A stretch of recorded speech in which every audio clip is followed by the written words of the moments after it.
No document in world history so changed the world for the better as did the Ten Commandments.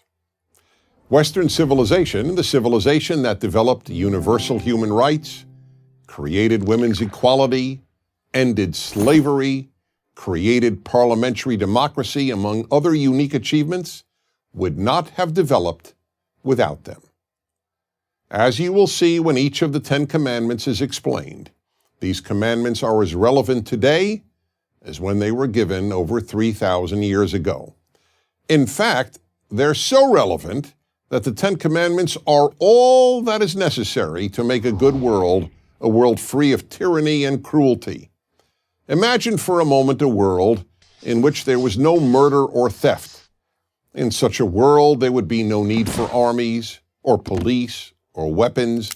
Men and women and children could walk anywhere at any time of day or night without any fear of being killed or robbed.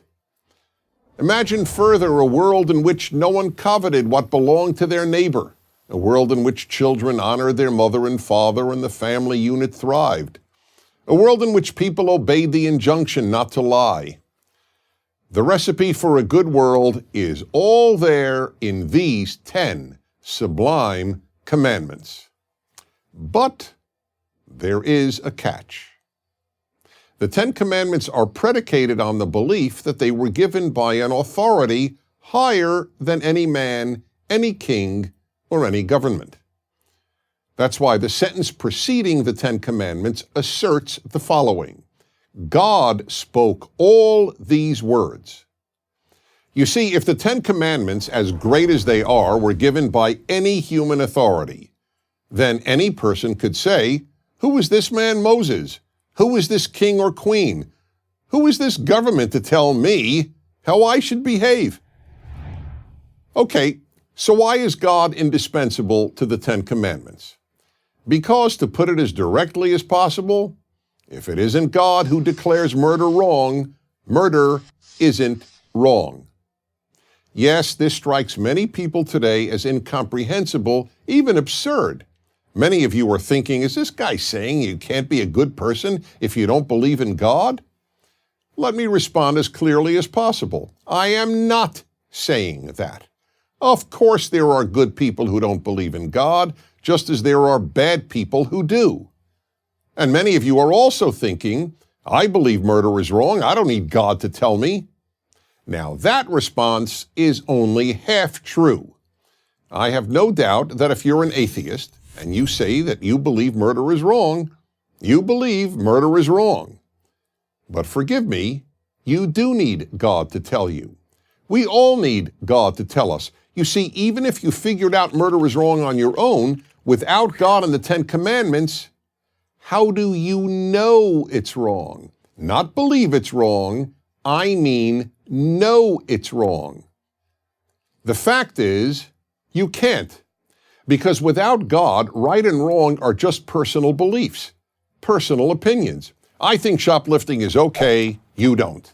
Unless there is a God, all morality is just opinion and belief.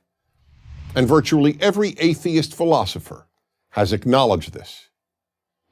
Another problem with the view that you don't need God to believe that murder is wrong is a lot of people haven't shared your view. And you don't have to go back very far in history to prove this. In the 20th century, millions of people in communist societies and under Nazism killed about 100 million people. And that doesn't count a single soldier killed in war. So don't get too confident about people's ability to figure out right from wrong without a higher authority. It's all too easy to be swayed by a government or a demagogue or an ideology, or to rationalize that the wrong you're doing isn't really wrong. And even if you do figure out what is right and wrong, God is still necessary.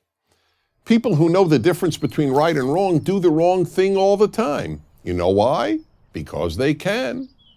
They can because they think no one is watching.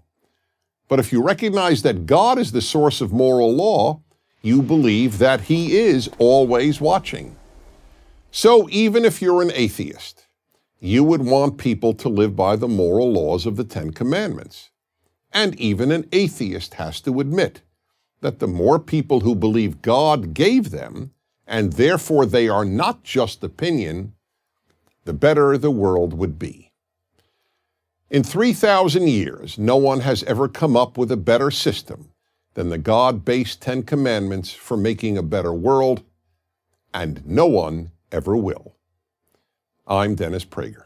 Join Prager University, subscribe to our YouTube channel, and sign up for free at PragerU.com.